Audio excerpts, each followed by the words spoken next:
যেহেতু ওযু একটি ইবাদত, এই জন্য এই ইবাদতের আগে আমাদেরকে নিয়ত করতে হবে।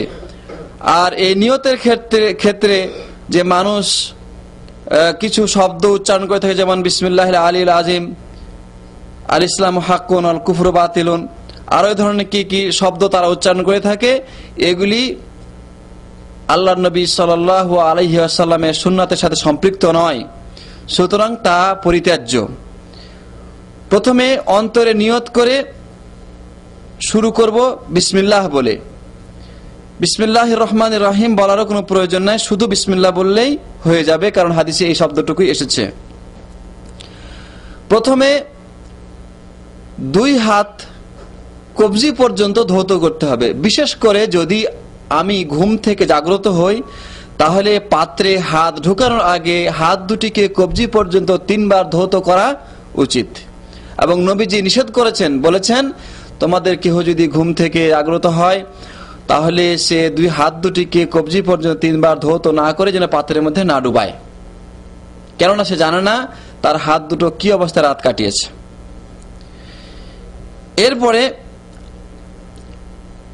হাতে পানি নিয়ে নাকে এবং মুখে এবং নাকে দেওয়া, 1 চুল্লু পানি নিয়ে অর্ধেক মুখে এবং অর্ধেক নাকে দেওয়া, এবং কুলি করা এবং নাক ঝাড়া।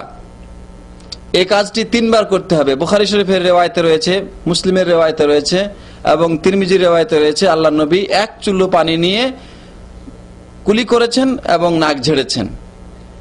সুতরাং 1 চুল্লু পানিতেই কুলি করা এবং নাক ঝাড়া উত্তম। এখানে যদি আমি সিয়াম অবস্থায় না থাকি, তাহলে কুলি করার সময় গলার ভিতরে পানি দিয়ে গড়গড়া করা, এটা সুন্নাত। আল্লাহ নবী সাল্লাল্লাহু আলাইহি ওয়াসাল্লাম বলেছেন, বালিগ ফিল মাদমাদা ওয়াল ইস্তিনশাক ইল্লা আন তাকুনা সাইমান। তুমি নাক ঝাড়া এবং কুলি করাতে অতিরঞ্জিত করো, তবে যদি রোজা অবস্থা থাকে তাহলে সেটা করিও না। তার মানে সেই অবস্থায় গলার মধ্যে পানি চলে যাওয়ার সম্ভাবনা রয়েছে। এরপরে মুখমণ্ডল ধৌত করতে হবে। মুখমণ্ডল ধৌত করার সীমানা হচ্ছে উপরে চুল গজানো স্থান থেকে নিয়ে নিচে থুতনি পর্যন্ত, দাড়ির শ্বাস সীমানা পর্যন্ত, এবং ডাইনে বাঁয়ে 1 কানের লতি থেকে আরেক কানের লতি পর্যন্ত ধৌত করতে হবে। মুখ ধৌত করার পরে হাত ধৌত করতে হবে। প্রথমে ডান হাত কনুই পর্যন্ত, অতঃপর বাম হাত কনুই পর্যন্ত।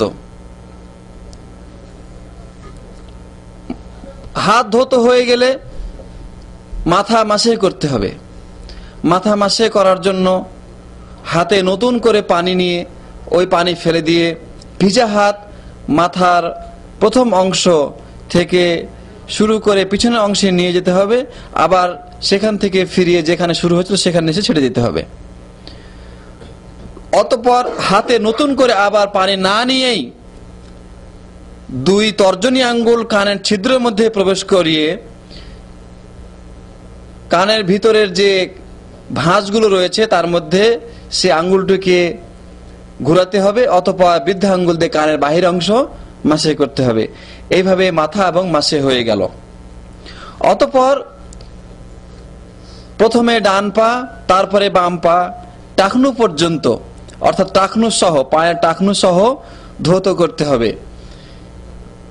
এইভাবে অজু পরিপূর্ণ হয়ে গেল। উল্লেখ্য যে অজুর অঙ্গ প্রত্যঙ্গগুলো ধোয়ার সময় ফরজ হচ্ছে সর্বনিম্ন 1 বার এবং সর্বোচ্চ হচ্ছে 3 বার। তার মানে কোন অঙ্গ 1 বার ধৌত করলেও চলে, কোন অঙ্গ 2 বার ধৌত করলেও চলে, কোন অঙ্গ 3 বার ধৌত করলেও চলে, সবগুলো অঙ্গ 3 বার ধৌত করলেও চলে, সবগুলো অঙ্গ 2 বার ধৌত করলেও চলে, সবগুলো অঙ্গ 1 বার ধৌত করলেও চলে, যদি সেখানে পানি পৌঁছে যায়। জরুরি নয় যে 3 বারই ধৌত করতে হবে।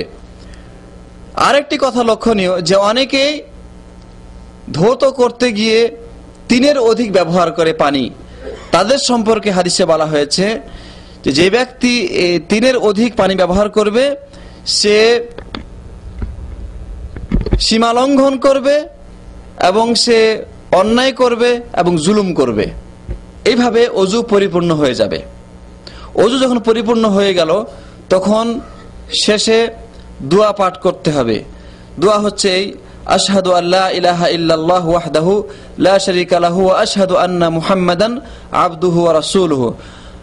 আল্লাহর নবী সাল্লাল্লাহু আলাইহি ওয়াসাল্লাম ইরশাদ করছেন যে অজু শেষ করে যে ব্যক্তি এই দোয়াটি পাঠ করবে তার জন্য বেহেশতের 8টি দরজায় খুলে দেওয়া হবে, সে যে দরজা দিয়ে ইচ্ছা প্রবেশ করতে পারবে। হাদিসটি বর্ণনা করেছেন মুসলিম।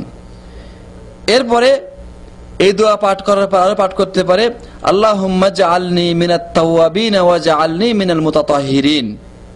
হাদিসটি বর্ণনা করেছেন তিরমিজি। ওযুর ক্ষেত্রে কিছু ভুল ত্রুটি। মানুষ ওযু করার সময় যেমন নিয়ত পাঠ করে, এটা একটা ভুল। এমনি ভাবে ওযুর অঙ্গ প্রত্যঙ্গ ধোয়ার সময় প্রত্যেকটি অঙ্গ ধোয়ার সময় এক এক রকমের দোয়া পাঠ করে। এই দোয়াটি মুখ ধোয়ার সময় দোয়া, এই দোয়াটি হাত ধোয়ার সময় দোয়া, এই দোয়াটি মাথা মাসে করার সময় দোয়া। এরকম দোয়া সুন্নাতে নববীতে প্রমাণিত নেই। আল্লাহ নবী সাল্লাল্লাহু আলাইহি ওয়াসাল্লাম এরকম দোয়া বলেছেন, এরকম কোনো হাদিসে পাওয়া যায় না। এরপরে গুরুত্বপূর্ণ আরেকটি কাজ, সেটা হচ্ছে যে অনেক মানুষ বা অধিকাংশ মানুষ ওযুতে মাথা মাসে করার পরে কান মাসে, ঘাড় মাসে করে থাকে, ঘাড় মাসে করে থাকে। এই ব্যাপারে কিছু হাদিস বর্ণিত হলেও সে হাদিসগুলি জয়ীফ এবং জাল, সে হাদিসগুলি সহি নয়, বিশুদ্ধ নয়। সুতরাং ঘাড় মাসে করার ব্যাপারে বিশুদ্ধ হাদিস না পাওয়া যাওয়ার কারণে সেই আমলটি গ্রহণযোগ্য হবে না। এমনিভাবে অনেকেই নামাজে যাওয়ার জন্য ওযুর ক্ষেত্রে উদাসীনতা প্রকাশ করে এবং তাড়াহুড়ো করে ওযু করে। ওযু তাড়াহুড়ো করে করলে যদি ওযুর কোনো অঙ্গ প্রত্যঙ্গ শুকনা রয়ে যায়, সেখানে পানি না পৌঁছে, তাহলে ওযু হবে না এবং ওযু না হলে তাতে নামাজও বিশুদ্ধ হবে না। এমনি ভাবে আমরা একটু আগে উল্লেখ করেছি যে দোয়া পড়া, এই দোয়া কোনো নির্দিষ্ট কোনো দোয়া নেই। ওযু শুরুতে বিসমিল্লাহ এবং শেষে যে দোয়া আমরা উল্লেখ করলাম সেটাই। ওযু ভঙ্গের যে কারণগুলি, সেটা আমাদের 1 নম্বরে হলো পেশাব পায়খানা রাস্তা দিয়ে কিছু বের হলে, এইভাবে যদি বিবেক লোপ পেয়ে যায় ঘুমে বা বেহুশ হয়ে বা যে কোনো কারণে। 3 নম্বরে কেউ যদি লজ্জাস্থান স্পর্শ করে কোনো পর্দা ছাড়া, এবং 4 নম্বরে উটের গোশত যদি খায়। এই যে কোনো একটা কারণ যদি ঘটে যায় তাহলে আমাদের উযু করতে হবে উযুর প্রয়োজন হলে। আর উযু 3টা জিনিসের জন্য শর্ত। 1 নম্বরে হচ্ছে নামাজ, 2 নম্বরে কোরআন স্পর্শ করার জন্য, পড়ার জন্য না, এবং কাবা ঘরের তওয়াফ করার জন্য।